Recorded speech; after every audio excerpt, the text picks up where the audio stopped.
Carcassonne devient officiellement ville d'art et d'histoire. Décroché en mai dernier, le label a été signé hier entre le maire de la ville et le préfet de l'Aude.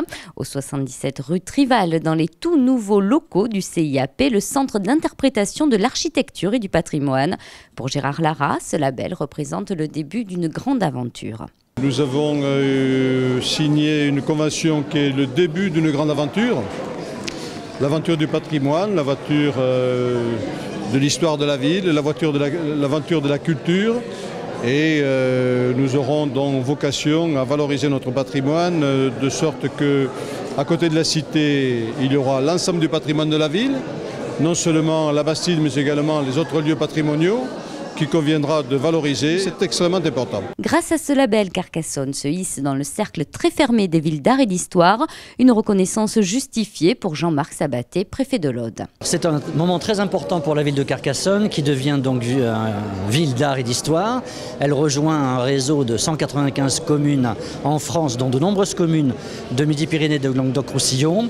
Et pour moi, c'est vraiment un moment important parce que c'est un label qui permet une vraie appropriation de la culture par les habitants de Carcassonne et par tous les visiteurs de Carcassonne. Pour Isabelle Chéza, qui a plaidé ce dossier à Paris, aujourd'hui l'aventure est lancée et se poursuivra autour de 3 axes. Nous avons souhaité, dans la présentation qui a été faite au mois de mai au ministère, mettre en avant dans notre dossier 3 axes forts. D'abord celui de revitaliser et intensifier la mise en valeur donc, de notre centre-ville, puisque tout a été axé entre autres sur le centre-ville, même si nous n'oublions pas donc, la cité de Carcassonne, mais n'oublions pas que nous avons une ville bicéphale et que la Bastide Saint-Louis, notre centre-ville, a aussi sa richesse patrimoniale.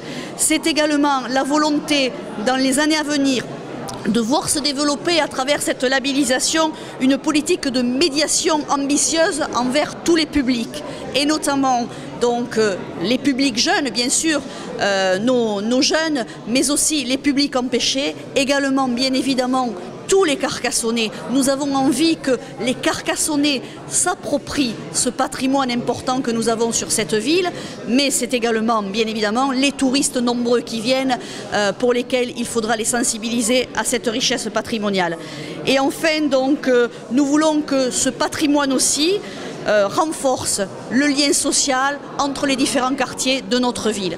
Vous voyez que l'enjeu est important, mais nous sommes persuadés qu'avec beaucoup de volonté, et nous en avons, nous arriverons à mettre en avant cette richesse patrimoniale que nous avons sur cette ville. Aujourd'hui, la priorité pour la municipalité, recruter un animateur et terminer les travaux du CIAP au 77 rue Trival.